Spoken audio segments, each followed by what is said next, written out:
ಎನ್ನುವುದನ್ನ ಸಾರಿ ಹೇಳ್ತಿದೆ. ತಾಯಿಯನ್ನ ಕಳೆದುಕೊಂಡ ಬಳಿಕ ತಂದೆಯ ಜೊತೆಗೆ ಉಳಿದ ರಾಜುಗೆ ಜೀವನದುದ್ದಕ್ಕೂ ಕಷ್ಟ ಕಾರ್ಪಣ್ಯಗಳೇ ಜೊತೆಯಾಗಿ ಬಂದಿವೆ. ಸ್ವಾಧೀನವಿಲ್ಲದ ಮಗನ ಪೋಷಣೆಗೆ ತಂದೆ ಮದನಯ್ಯ ಮನಸ್ಸು ಮಾಡ್ತಿಲ್ಲ. ಮಗನ ಬಗ್ಗೆ ಕಿಂಚಿತ್ತೂ ಅನುಕಂಪ ತೋರದ ತಂದೆ ತನ್ನಿಚ್ಛೆಯಂತೆ ಇರ್ತಾನೆ. ಈತನ ಆಶ್ರಯಕ್ಕೆ ಯಾರೂ ಇಲ್ಲ ಎಂದು ಸ್ನೇಹಿತ ಪುಟ್ಟಸ್ವಾಮಿ ರಾಜುವಿನ ಅಸಹಾಯಕತೆಯನ್ನ ಬಿಚ್ಚಿಟ್ಟಿದ್ದಾರೆ.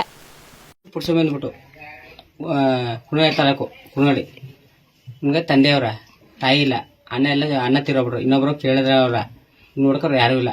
ಇವ್ನಿಗೆ ಯಾರಿಗೂ ಬೀಸ್ಕೊಡ್ರಿಲ್ಲ, ಇವ್ನಿಗೆ ಒಟ್ಟಿಗೂ ಇಲ್ಲ ಅಲ್ವಾ, ಇವ್ನಿಗೆ ಯಾರು ನೋಡ್ಕೊಂಬರಿಲ್ಲ. ಹಂಗಾಗ್ಬಿಟ್ಟು ನಾವು ಯಾರು ನೋಡ್ತೀವಿ, ನಾವ್ಯಾರು ಫ್ರೆಂಡ್ಸ್ಗಳು ನೋಡ್ತೀವಿ, ಒಬ್ಬ ತಂದೆ ನೋಡ್ಕೊಬೇಕು ನಮ್ಮ ಬಿಡಲ್ಲ ಯಾರು ಅಲ್ವಾ. ಈಗ ನಾವ್ಯಾರು ಇವು ನಮ್ಮ ಫ್ರೆಂಡ್ಸಿಯ ನೋಡ್ಕೊತೀವಿ.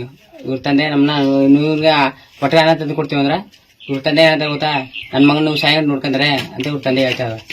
ಹಂಗಾಗ್ಬಿಟ್ಟು ಇವ್ರನ್ನ ನೋಡ್ಕೊಂಬೇಕಾಗಿ ಹಿಂಗಾಗ್ಬಿಟ್ಟದೆ. ಇನ್ನೇನು ಪ್ರಾಬ್ಲಮ್ ಚೆನ್ನಾಗೋಣ, ಹೊಟ್ಟೆ ತಂದು ಕೊಟ್ರೆ ಚೆನ್ನಾಗಿರ್ತಾನ. ಹಾಗಾದ್ರೆ ಸರ್ಕಾರದಿಂದ ಬರುವ ಸೌಲಭ್ಯಗಳು ಯಾರ ಪಾಲಾಗ್ತಿವೆ?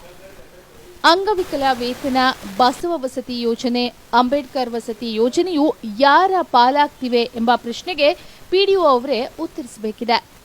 ಒಂದು ಗ್ರಾಮ ಪಂಚಾಯಿತಿ ಆಡಳಿತ ವ್ಯಾಪ್ತಿಗೆ ಬರುವ ಗ್ರಾಮಗಳಲ್ಲಿನ ಜನರ ಸೌಕರ್ಯಗಳನ್ನು ಪರಿಶೀಲಿಸಿ ಸೌಕರ್ಯ ವಂಚಿತ ಜನರನ್ನ ಗುರುತಿಸುವ ಕೆಲಸ ಮಾಡಬೇಕಿದೆ. ಆದರೆ ಇಂತಹ ಕೆಲಸಗಳು ಆಗ್ತಿಲ್ಲ ಎನ್ನುವುದಕ್ಕೆ ರಾಜುವಿನ ಜೀವನಗಾಥೆ ಸ್ಪಷ್ಟ ನಿದರ್ಶನವಾಗಿದೆ.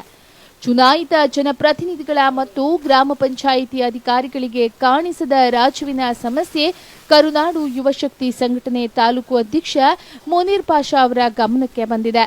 ಈಗಾಗಲೇ ಸಾಕಷ್ಟು ಕಡು ಬಡವರಿಗೆ ಸಹಾಯ ಹಸ್ತ ಚಾಚಿರುವ ಮುನೀರ್ ಪಾಷಾ ಮತ್ತು ತಂಡ ಕುಣಗಳ್ಳಿ ಗ್ರಾಮಕ್ಕೆ ಭೇಟಿ ನೀಡಿ ನಿಸ್ಸಹಾಯಕ ರಾಜುವಿನ ಸ್ಥಿತಿ ಕಂಡು ಮರುಗಿದೆ. ಎಲ್ಲರಂತೆ ಜೀವನ ನಡೆಸಬೇಕಿದ್ದ ರಾಜುವಿನ ಬಾಳಲ್ಲಿ ವಿಧಿ